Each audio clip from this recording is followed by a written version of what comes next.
മക്കളെ നമ്മുടെ ചുറ്റും ശത്രുക്കൾ കാണും. പക്ഷേ നമ്മൾ എന്ത് ചെയ്യണം? ഞാൻ സമാധിയാവുന്ന സമയത്ത്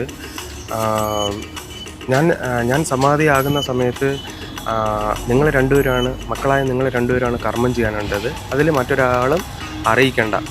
കർമ്മം എൻ്റെ സമാധി കർമ്മങ്ങളും ചടങ്ങുകളെല്ലാം കഴിഞ്ഞതിന് ശേഷം നിങ്ങൾ അറിയിക്കുകയോ അറിയിക്കാതിരിക്കുകയോ ചെയ്യുക എന്ന് പറഞ്ഞു. അപ്പോൾ അത് അച്ഛൻ്റെ കർമ്മം മക്കൾ നിറവേറ്റി എന്നതേ ഉള്ളൂ.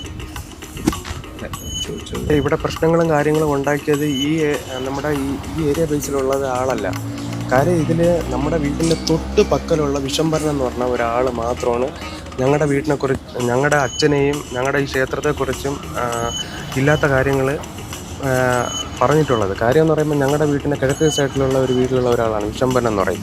അവരാണ് ഞങ്ങളുടെ ബന്ധു എന്ന് പറഞ്ഞിട്ട് കള്ളം പറഞ്ഞ് കേസ് കൊണ്ട് കൊടുത്തത്. ഒരു കുടുംബത്തെ നശിപ്പിക്കാനായിട്ട്, ഒരു വിശംബരൻ എന്ന് പറഞ്ഞ ഒരാളാണ് കുടുംബത്തെ നശിപ്പിക്കാനായിട്ട് അവിടെ കൊണ്ട് കേസ് കൊണ്ട് കൊടുത്തത്. ഇവിടെ ഞങ്ങളുടെ ബന്ധുവാണെന്ന് പറഞ്ഞിട്ട്, ഈ ബന്ധുവിൻ്റെ ബന്ധുവാണ് എന്ന് പറഞ്ഞിട്ട് കൊണ്ട് നെയ്യാറ്റിൻകര സ്റ്റേഷനിൽ കേസ് കൊണ്ട് കൊടുത്തത്.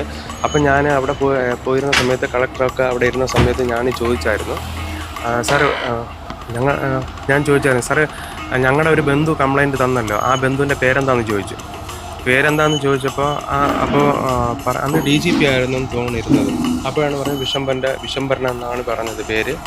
അപ്പോൾ ഞാൻ പറഞ്ഞു ഞങ്ങളുടെ ബന്ധുക്കളല്ല, ഞങ്ങളുടെ അയൽവാസിയാണ്, ഇത് ഞങ്ങളുടെ ജാതി പോലുമല്ല. പിന്നെ അയാളപ്പോൾ എഴുതി കൊടുത്തിരിക്കുന്ന കംപ്ലൈൻ്റ് എന്ന് പറഞ്ഞാൽ ആവശ്യമില്ലാത്ത എൻ്റെ അച്ഛനെ കുറിച്ചുള്ള കംപ്ലൈൻ്റാണ്. അച്ഛൻ ക്ഷേത്രത്തിൽ ഞങ്ങളെല്ലാം കഴിഞ്ഞതിന് ശേഷമാണ് അച്ഛൻ വന്ന് സമാധിയായത്. അച്ഛൻ അപ്പോൾ പറഞ്ഞോ നിങ്ങളോട്? പറഞ്ഞു എന്താ പറഞ്ഞു? പോവുകയാണ് എന്ന് പറഞ്ഞു. എന്നിട്ട് പിന്നെ വീട്ടിൽ വന്ന് മരുന്ന് ഗുളിക അച്ഛന് BP ഷുഗർ ഉണ്ട്.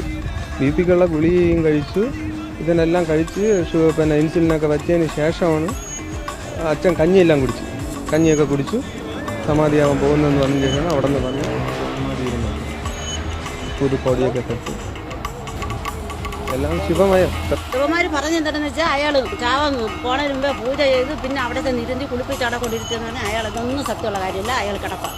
അയാൾ വെളിയിൽ സൂര്യോദയം കാണാൻ അയാളെ കൊണ്ട് പറ്റുന്നു. അങ്ങനെ കിടന്ന ആളാണ് യുവമാർ പറയുന്നത്. ഒരു ചാവാൻ പോണ ഒരാളെ ഷുഗറിൻ്റെ BPൻ്റെയും ഗുളിക കഴിച്ചിട്ടാണ് ചാവണത്.